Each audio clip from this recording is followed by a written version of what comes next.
जरा सोचिए एक खेत के बारे में जो पानी में डूबा हुआ है, जहां फसलें सांस तक नहीं ले पा रही हैं। अब उसी खेत की एक दूसरी तस्वीर सोचिए, जो लहलहा रही है, सोना उगल रही है। पता है इन दोनों तस्वीरों के बीच का फर्क क्या है? एक बहुत ही कमाल की तकनीक, कृषि जल निकास। चलिए आज इसी प्रक्रिया को बारीकी से समझते हैं। तो चलिए इसी सवाल से शुरू करते हैं। खेत में अगर जरूरत से ज्यादा पानी हो तो ये वरदान है या अभिशाप? देखिए, पौधों को पानी तो चाहिए, लेकिन कितना? ये एक बहुत ही नाजुक संतुलन है, और जब ये संतुलन बिगड़ता है ना, तो सब कुछ गड़बड़ा जाता है।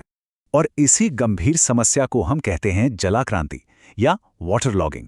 होता क्या है कि मिट्टी के अंदर हवा की जो छोटी छोटी जड़ें होती हैं, वो सब पानी से भर जाती हैं। ऐसे में पौधे की जड़ें सचमुच डूबने लगती हैं। उन्हें सांस लेने के लिए ऑक्सीजन ही नहीं मिलती, और नतीजा, पौधे का बढ़ना पूरी तरह से रुक जाता है। पर सवाल ये है कि ऐसा होता क्यों है? खैर, इसके पीछे कई वजह हो सकती हैं। कभी कभी जमीन के नीचे कोई सख्त परत पानी को नीचे जाने ही नहीं देती, या फिर पास की नहरों से धीरे धीरे पानी रिसकर खेत में भर जाता है। कभी कभी सड़क या रेल लाइन बनाने से पानी का जो प्राकृतिक रास्ता होता है वो भी रुक जाता है।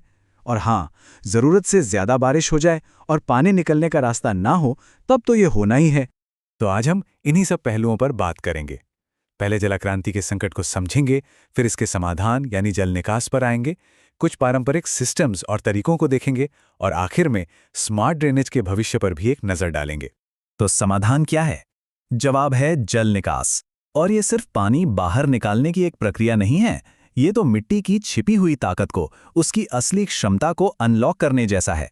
अगर इसकी तकनीकी परिभाषा देखें तो जल निकास का मतलब है फसल की पैदावार बढ़ाने के लिए जमीन से फालतू पानी को जानबूझकर यानी कृत्रिम तरीकों से बाहर निकालना। यहां ये कृत्रिम शब्द बहुत जरूरी है। मतलब ये अपने आप नहीं होता, इसे इंजीनियरिंग और समझदारी से करना पड़ता है। और ऐसा करने के फायदे? अरे फायदे तो बहुत हैं। जरा सोचिए, इससे पैदावार बढ़ती है, मिट्टी की सेहत सुधरती है, और किसान समय पर बुआई और कटाई कर पाते हैं। इतना ही नहीं, इससे मिट्टी का कटाव रुकता है, बीमारियां कम होती हैं, और जहरीले नमक भी पौधों की जड़ों से दूर हो जाते हैं। मतलब ये हर लिहाज से फायदे का सौदा है।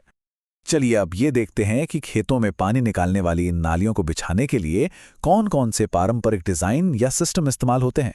ये डिजाइन किसानों के सदियों के अनुभव पर आधारित हैं।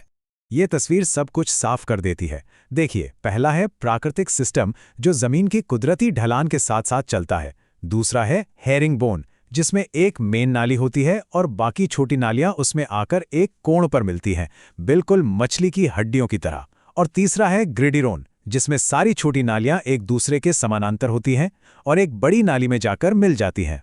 अच्छा, डिजाइन तो समझ लिए, पर इन सिस्टम्स को जमीन पर लागू करने के दो सबसे बड़े तरीके हैं।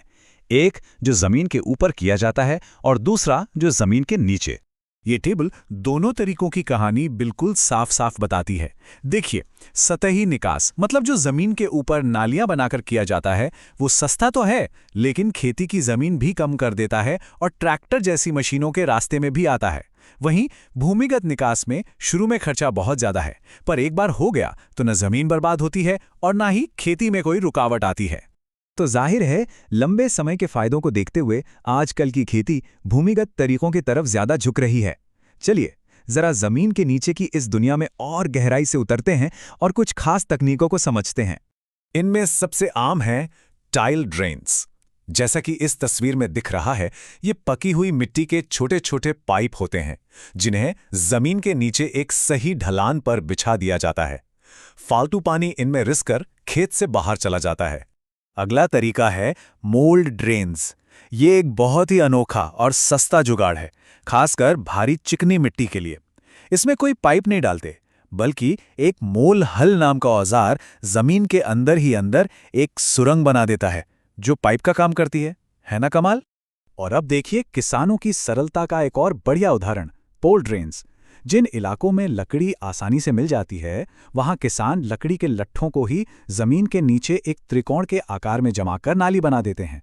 ये दिखाता है कि कैसे स्थानीय संसाधनों का भी बेहतरीन इस्तेमाल किया जा सकता है। तो ये तो थे पारंपरिक तरीके। अब पारंपरिक तरीकों से आगे बढ़ते हैं और उस भविष्य की ओर देखते हैं जहां तकनीक इस पूरे खेल को बदल रही है। हम बात कर रहे हैं स्मार्ट एग्रीकल्चरल ड्रेनेज की।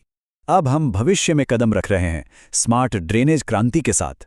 जरा कल्पना कीजिए, आपके खेत में लगे सेंसर्स सीधे आपके फोन पर बता रहे हैं कि मिट्टी में कितनी नमी है।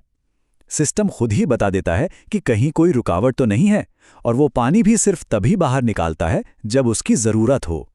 ये सिर्फ जल निकास नहीं है, ये एकदम सटीक खेती है, जो पानी भी बचाती है और मिट्टी के कीमती पोषक तत्वों को भी। और इसके नतीजे हैरान करने वाले हैं।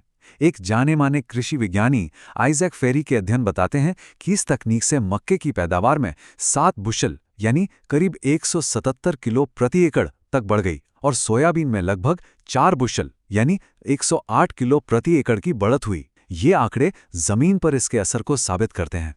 और ये सिर्फ अमेरिका की बात नहीं है। अपने देश में, भारत के हरियाणा में जब ये भूमिगत जल निकास तकनीक अपनाई गई तो गेहूं की पैदावार में सीधे सीधे 41% का उछाल देखा गया। 41%!